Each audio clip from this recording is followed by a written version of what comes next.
top 3 reasons why people immigrate to the United States have to do with, number 1, family, number 2, economic and educational opportunities, and number 3, political instability in their country of origin. So family is a really important thing, and it comes into play in different ways. Family, it's not just to be here, with your family. Sometimes that's a primary motivation. If you have a family member in the United States and the rest of the family is somewhere else, then of course there is a desire to be with the family member. If parents aren't with their children, they want to be together. If spouses are apart, they want to be together, or people want to reunite with their parents. And then of course with their siblings and extended family. So that's one part of the family reason for why people immigrate over here. The other reason is that within the United States, immigrating here through family is one of the key ways in which you can come to the United States. And there are certain preferences given to family members. So every kind of visa, every employment visa that you can think of, even when you're granted asylum, all of these things have built-in relief for spouses and dependents under the age of 21. So that's already a situation where we see that family is given priority because we recognize that families are meant to be together. Another way that this comes into play is that people who are married to the U.S. citizens and green card holders have a lot of benefits available to them, especially people who are married to U.S. citizens. There are certain ways to expedite some of the processes that are available to them. And additionally, people who are immediate family members, such as parents, spouses, and children under the age of 21, they get preference. They don't have to wait for a visa to be available. So we see that even within the immigration system and the law, there is a recognition of family being very, very important. And the law recognizes that, and it takes that into consideration for other types of relief as well. Sometimes there are people in immigration proceedings. This is where they have a case in front of a judge, and sometimes the reliefs that they're pursuing involve them showing how a family member is going to suffer hardship if they're not here, or if they have to go back home and that family member needs to come back with them.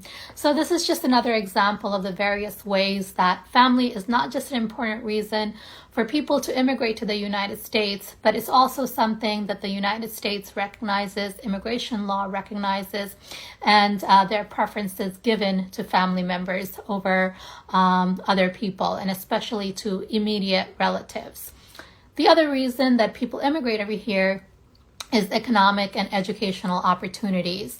And we see this, all the time with people who apply for employment visas or people who come here to study. Sometimes in a person's country of origin, there aren't that many opportunities to study or to get jobs. And it's very, very difficult for people to earn a livelihood.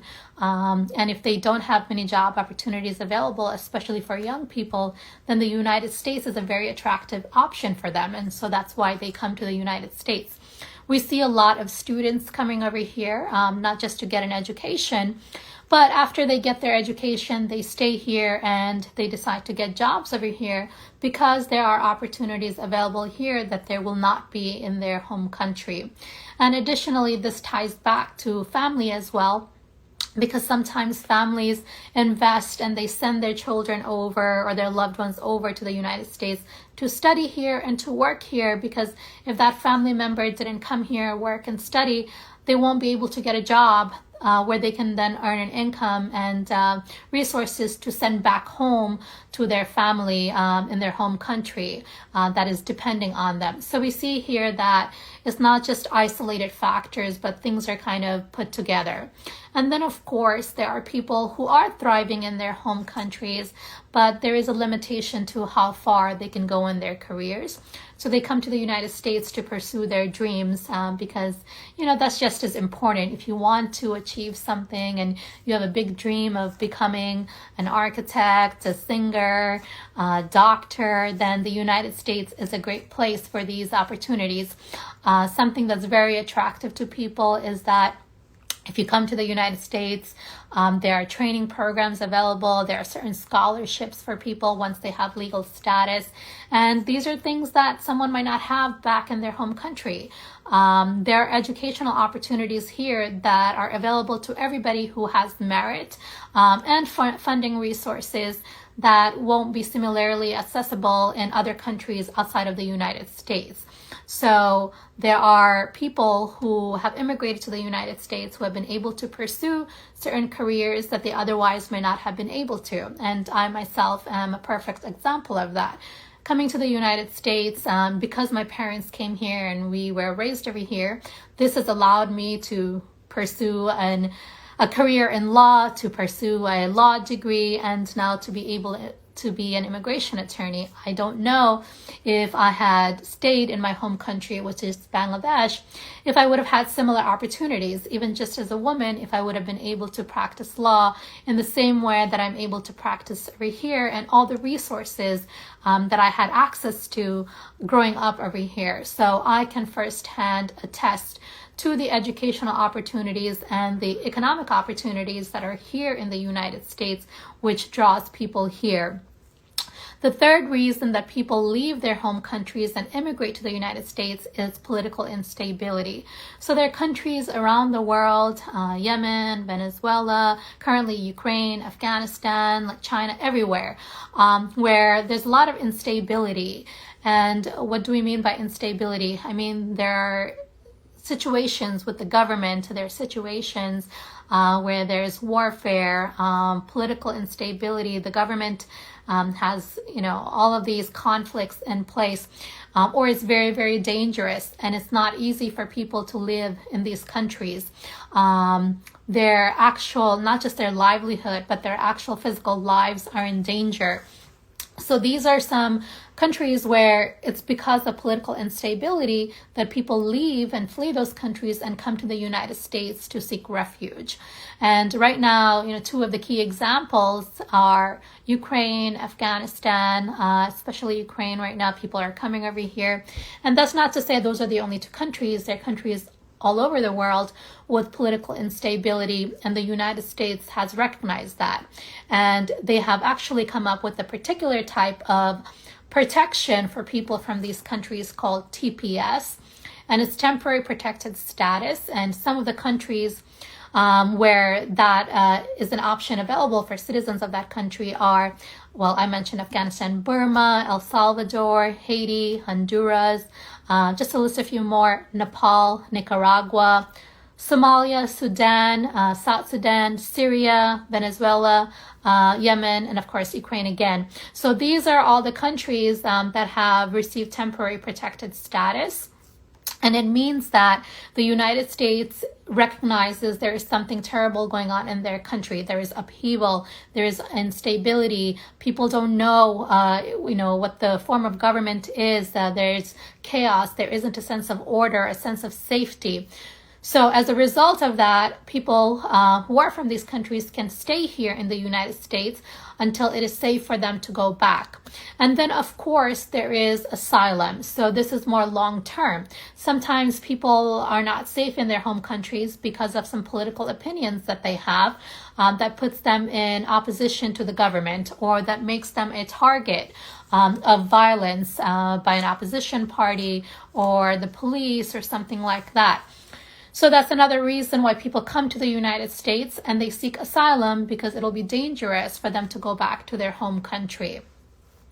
These are, of course, not all of the reasons why people immigrate to the United States, but three of the key overall reasons. And of course, sometimes they overlap. Like you do have people who immigrate here because they do want asylum, they do want to feel a sense of safety, they do want economic and educational opportunities, and of course, they want to be with their family members. So there is an overlap sometimes, but these are the three key reasons. There are, of course, benefits from the immigration, not just to the people who immigrate here, but of course the United States has benefited from immigration, and that's what makes the United States great. It's because there are people from all over the world who have come over here, who contribute with their different cultures, languages, skills, different perspectives, that the United States is what it is today.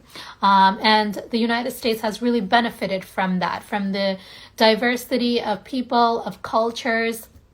Additionally, there also have been a lot of economic benefits for the United States. For example, not all, but a great deal of talented people from all over the world come to the United States to work. So it's a very attractive place for people who are very, very talented. What does this mean for the United States? It means that we have people who are like really, really extraordinary, who are really accomplished and skilled in their fields, that are working here in the United States so that it could be a better place and they can contribute to the economy.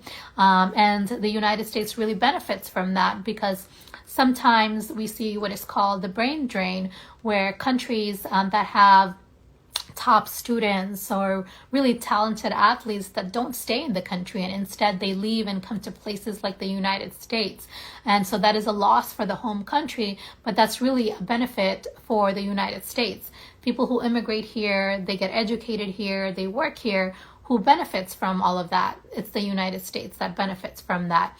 So as immigrants, you are not only getting certain benefits from immigrating over here, but remember that you are also contributing to the United States as well. So that is a benefit to this country.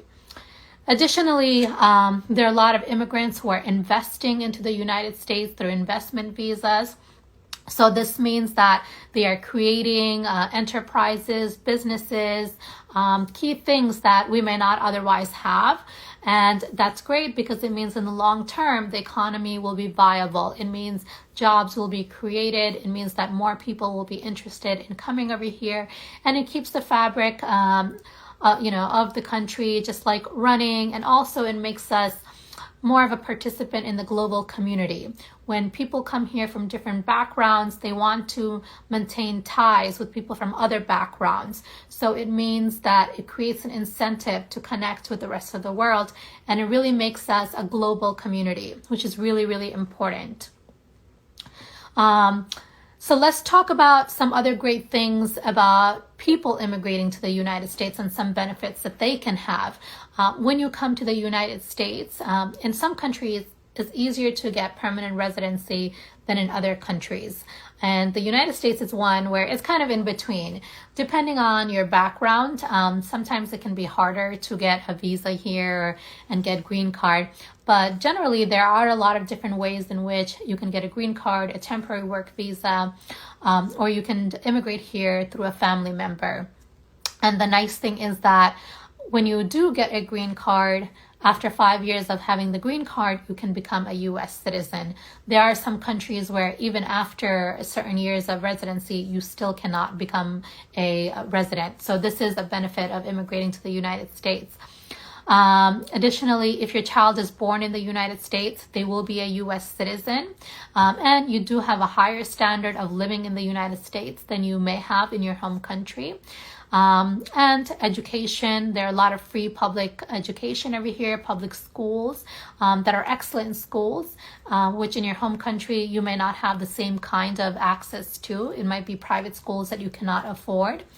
And then finally, even if you do have a foreign degree, you can do a degree evaluation here in the United States and still be eligible for jobs here, for high-skilled jobs, even if you did not get educated over here. So these are just some of the broad, benefits that immigrants have for immigrating to the United States as opposed to some other country. Do we have any questions so far? Okay, so we have a couple of questions that came in as we were posting this throughout the week, and I'm just going to go over some of them. One of the questions is, can I move to the U.S. if I don't have family there already? Yes, you can move to the United States. If you're eligible for a business visa, you can come here to get to work and get a temporary business visa, or you can get one that leads to a green card based on your education and your work experience. You can also come to the United States and seek asylum. You can also come here and study. So even if you don't have family over here, it doesn't mean that you can't come to the United States as a non-immigrant, and then depending on what happens in your life, become eligible for immigrant visa. Let's say you come here as a student, you get a job, maybe that job leads to a green card, or you're here and on a temporary work visa and you meet someone and you get married, you can then end up getting a green card. So there are all sorts of scenarios in which you can come to the United States and transition from being a non-immigrant to an immigrant, or from a visitor to an immigrant. And of course, you can consult with an immigration attorney to discuss your various options. Do I need to know how to speak English to move to the United States?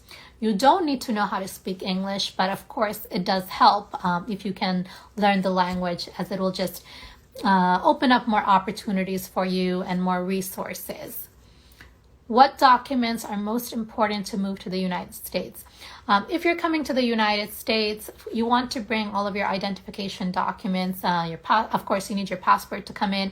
Any IDs, birth certificates, other financial documents that you have, marriage and divorce certificates, if those are applicable. If you're seeking asylum, bring documents with you that could be relevant for your claim. If you're coming here on a work visa, bring your educational certificates and professional certificates. So bring things that are relevant to the visa that you're applying for, or the relief that you plan on seeking, and definitely always bring all of your identification documents with you. What are the difficulties of adapting to the United States? There are various difficulties related to the previous question, language barrier. Sometimes people really struggle with not speaking English. So if you don't speak the language, it might be hard for you sometimes to get a job, to connect with other people. We see a lot of immigrants relying on their children, because children learn the language very easily. So that could be a difficulty for a lot of immigrants, not speaking the language. So if you're able to take English classes, that would be a recommendation. And of course, today in the United States, we have a lot of interpreters and translators available everywhere. That's something that can be addressed depending on when you need that type of service. However, it would be great if you can. If not, don't be deterred. That shouldn't prevent you from being interested in immigrating to the United States. The other thing that people sometimes have difficulty with are cultural shocks, right? So if you come from a very different kind of culture, it could take some time to adjust to the culture in the United States. One good way is maybe meet with different people. Just take your time to adjust to the culture, to understand how people communicate over here, what things are important. Every country and culture has a different kind of environment, and it takes time to understand that. So don't be deterred if it takes you a while. Just, go at your own pace until you become familiar with the way that things work over here, and recognize that you are in a different country. So it does make sense if things are a little bit different. And then, of course, the biggest thing is, for many people, worrying about finances. A lot of times when people immigrate over here, they don't have the money to live the kind of life that they want to live, or they have taken all of their savings and invested that in coming to the United States. So initially there are some financial challenges that they face, and over time, once you can work and accumulate some resources, you'll be able to address that. But again, there are certain types of help available to people in finding jobs, housing, and other things that can help you in this journey. Can I go back to my home country if I immigrate here? Yes, it depends. You can go back to your home country if you immigrated here with a valid visa. It depends on the type of visa you came here with. So depending on the conditions of your visa, you can travel back to your home country. If you came here and you got a green card, you can go back to your home country and travel. If you came here through the border, you don't have any status, you don't have advanced parole, you can't really travel. You can leave the country, but you won't be able to return because one, you may be violating some immigration laws that will bar you from coming back to the country, or you may not have a valid travel document to allow you re-entry. So just make sure, depending on your immigration status, what your options are before you decide to travel. what are the options for me to move to the US if my partner is already in the United States? If your partner is already in the United States, if you have a green card or US citizen spouse, they can petition for you. If you have a US citizen fiance, they can also petition for you. So those are your options. It also depends. If they're here on employment visas, sometimes they can also petition for you to come as a dependent. If your spouse gets asylum, they can also apply for you to come over here. So it just really depends on the status of your spouse and what visas and reliefs are available to them depending on their fact scenario, their immigration background, etc. Let's see. What are some tips for new immigrants? So I think this is a good question to end the discussion on. Some tips would be, take your time to adjust to being in a new culture. Don't be deterred if everything is really overwhelming at once. You have to have hope. Not everything happens overnight. There are many generations of immigrants. The first generation that comes over here, they have their own set of challenges. The second generation has another set of challenges. So recognize that this is something, adjusting to a new country, getting the resources that you need, all of these things take time. So be patient with yourself, have hope, take things gradually. If you don't speak English, I recommend taking some English classes, because once you learn to speak English, even if there are translators and interpreters available, this will open up a whole lot of other doors for you.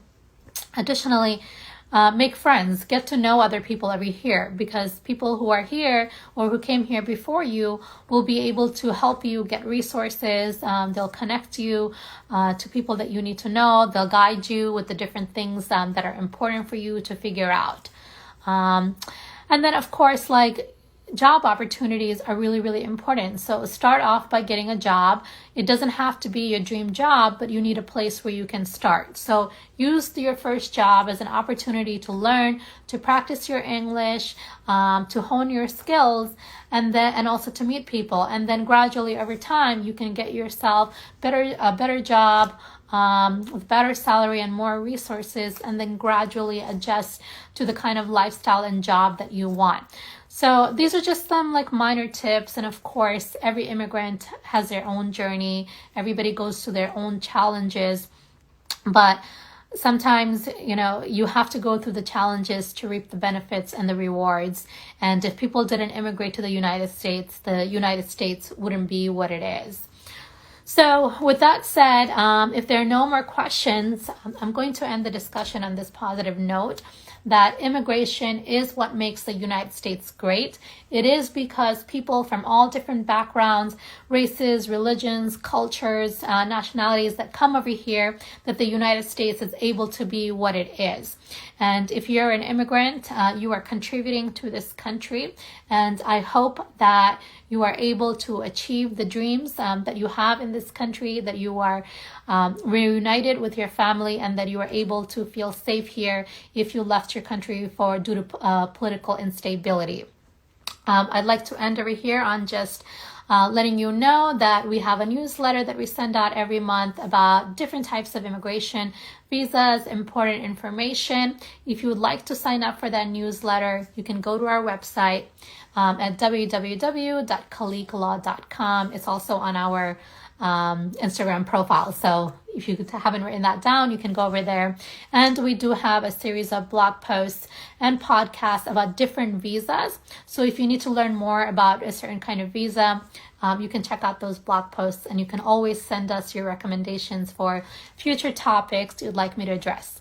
Thank you everyone for joining me on today's discussion. Take care and have a good night.